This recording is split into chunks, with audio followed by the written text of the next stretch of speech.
Joining us now to review some of the headlines of today's newspapers from around the world is Arise News analyst Emmanuel Ifeni. Good morning, Emmanuel. Good morning, Ruben. Good morning, Rufai. Good morning, Ayo. Happy International Women's Day. Thank you very much, Mr. Yes, Ifeni. Good we'll morning. talk about that in a short while. Now, we'll start the review with this day, Nigeria's newspaper of record.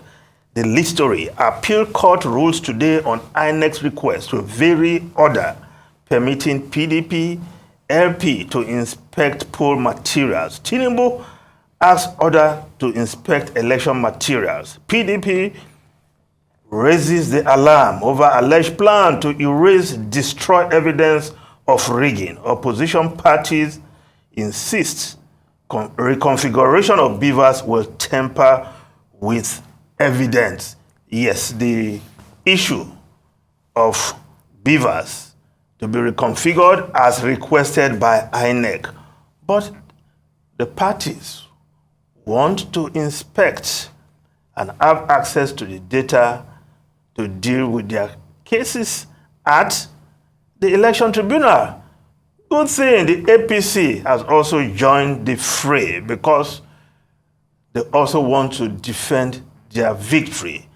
As Keyamo puts it not too recently, if you are checking what we did in other places, we are also checking what Peter Obi did in Enugu and other places. So it's going to be interesting as this day is also reporting there APC constitutes 13-man legal team to defend presidential election petition. Yes, 12 senior advocates of Nigeria plus one that will be dealing with that. But there are other stories there in the front page of this day.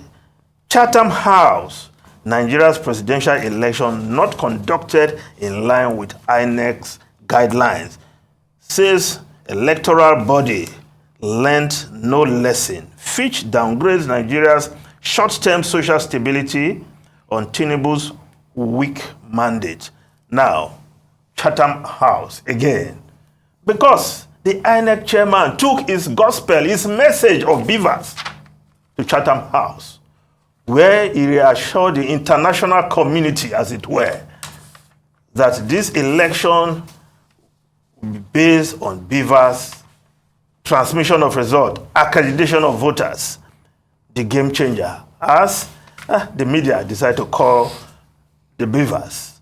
And of course, some INEC officials, past and present, also assume that BVAS has to be the game changer in 2023 general election. But what happened on February 25, inability to transmit results, Nigerians still waiting for explanation, even as INEC is seeking to reconfigure BVAS for the gubernatorial polls coming up in a few days' time. The question, INEC seem to be, they seem to be saying something right now. Will this reconfiguration not affect the data in the BVAS equipment? That is a very critical question. But the court will rule on that on Wednesday. Now, the Guardian newspaper. Isn't that today? That's today. That's today. That's today.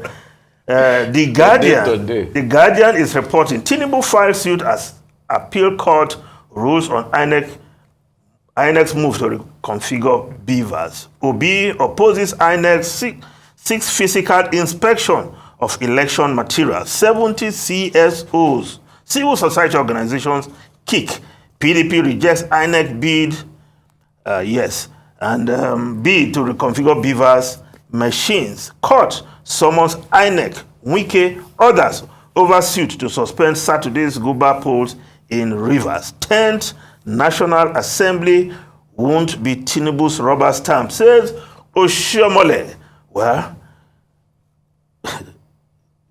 good to hear that. Shekarau absent as 99 senators elect receive certificate of return. The Nation newspaper, INEC, reset of BVAS, a must for governorship poll. Court decides today on LP's legal battle with election agency. While the Daily Independent newspaper, Obi Atiku asked court not to allow INEC temper with BVAS. 70 CSOs kick against INEC move. Now, the New Telegraph appeal court ruled on INEC's application seeking to configure BVAS today. Yes, the Nigerian Tribune newspaper court rules today on INEC. But the Business Day newspaper, no, before we go to the Business Day, the Punch newspaper reporting something else. Fuel stations, others reject old Naira. Banks ration cash. Accepting old 500 Naira, 1,000 Naira will hamper business, says retailers. Others. CBN adamant refuses to direct banks to obey Apex Court judgment. But some other newspapers seem to have a different story on this issue. Now, yes, the Daily Trust newspaper, we didn't direct banks to disburse old notes. CBN, more banks pay old currency. BVAS outlets reject, business outlets reject notes. Direct Apex Bank to obey Supreme Court, Buhari urged. Now, still no clarity on this issue of the old currency as ordered by the Supreme Court. But at the marketplace where some traders are taking, some are rejecting, filling stations are rejecting. And if there's one place that should collect all notes, it used to be filling stations. Take your dirty notes, tattered notes to the filling stations, buy your petrol, they will collect. But these days, they are rejecting the old currency, even after the Supreme Court had ruled. Now, we look at the Business Day newspaper. Yes, International Women's Day. Nigerian women eye bigger share of tech space. And of course, a number of Nigerian women look poised to push for a bigger share of the country's growing tech space in their quest for gender equality. And of course, according to the United Nations, women make up only 22% of artificial intelligence workers globally. And a global analysis of 133 artificial intelligence systems across industries found that 44.2%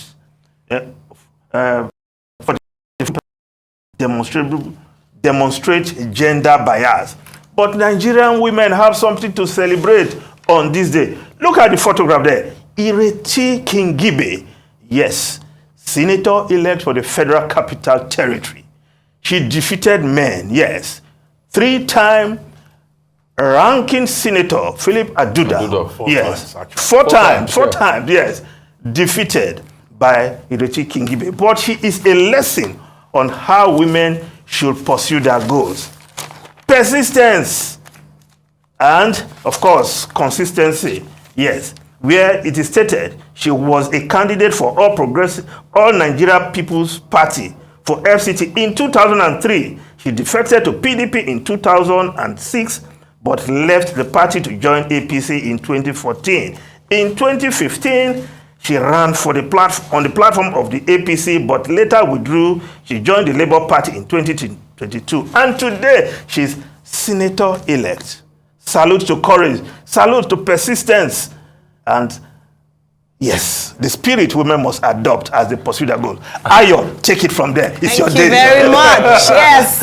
Okay, so brilliant, and I'm thankful that some newspapers have used Senator Ireti Kingibe as a face of today's International Women's Day. And I say this because, Mr. Feni, out of the almost 100 senators that have been announced by INEC, only 3 of them are women. That's like a 3%, that's 3% of the House currently who is female. And that is where we have other houses in countries like Rwanda, in Senegal, where there's a better proportion with regards to women. What we're looking at is 30%, 35%, or 50% representation. Because if women are not well represented, we can have International Women's Day, we can have themes like technology for all, but it would not hit home very quickly. Also, what it represents for young girls as well. We're talking about earlier on with, I believe it was with Reuters, Christine Lagarde and our very own Dr. Ngozi Okonjo-Iweala, who will be having conversations today, and just how it speaks to the psyche of young girls who look at them and think, if they can do it, then I absolutely can as well. We talked about the women representation bill that had gone on in the last assembly, unfortunately fell flat, didn't go through. But how would that work when we do not have even adequate representation in the House? So we're looking for a more inclusive Nigeria, and very importantly, an equitable distribution of digital for all here in Nigeria.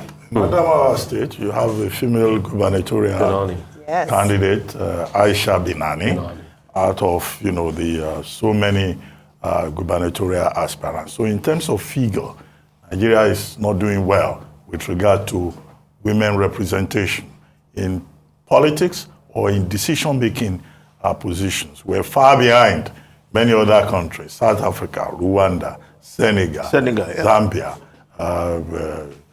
and other countries, in Central Africa. Even Democratic Republic of Congo is doing better than Nigeria.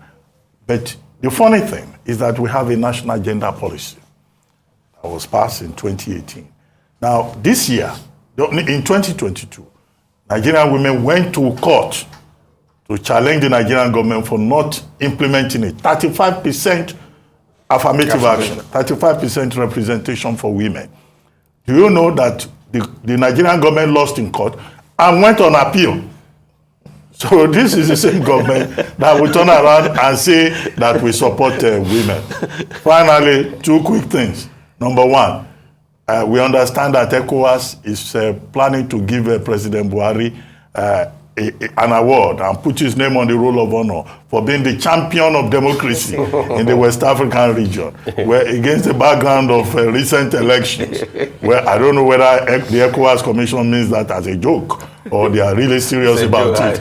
Many Nigerians may not be impressed. No, but President Muhammad Buhari has committed to he's handing down free, fair, and election. Yes. He is not the chairman of INEC. Finally, we commiserate with the Nigerian Nollywood community over the death of Fade Yoloro Ojo Arowo Shafe, who was born in September 1957, who, after protracted illness, died.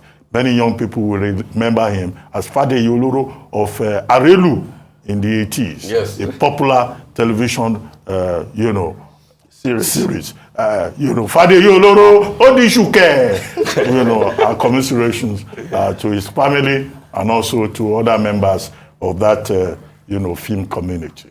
I mean, a lot of it's International Women's Day today, and we can't say enough. And Ireti Kingibe as a victory just shows the persistence and the strength of a woman. But if you're in doubt of the strength of a woman, I think what you should look at should be the story of Jennifer Abedi. And happy birthday to our own dear Ngozi here. It's her birthday today. And also, moving forward, as we wrap up real quickly, I think I'll quote the words of Richard Burrell, which popularly known as Shaggy, that sang a song called The Strength of a Woman, and says, she'll put a smile upon your face, she'll take you to a higher place. Don't you underestimate the strength of a woman.